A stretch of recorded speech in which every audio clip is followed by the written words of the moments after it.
कारोबारी सप्ताहના પ્રથમ દિવસે શેર માર્કેટ ધડામ, સેન્સેક્સમાં 1400 ને નિફ્ટીમાં 400 થી વધુ પોઈન્ટનો કડાકો।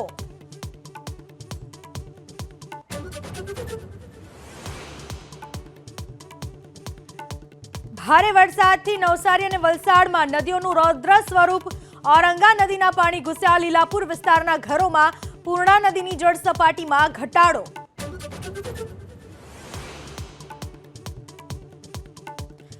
મહેસાણામાં ઓએનજીસીનું ઓઇલ મિશ્રિત પાણી। ચાલાસણ ગામના ખેતરોમાં ફરી વળતા પાક બરબાદ। ખેડૂતોએ વળતરની કરી માંગ।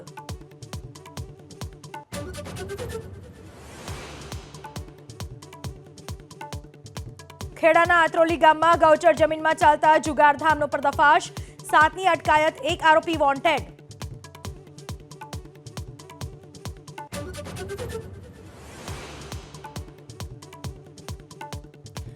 ગાંધીનગર અર્બન બેંકના 13 ડિરેક્ટર્સની ચૂંટણીમાં વિકાસ પેનલનો વિજય। મોડી રાત સુધી ચાલી મતગણતરી।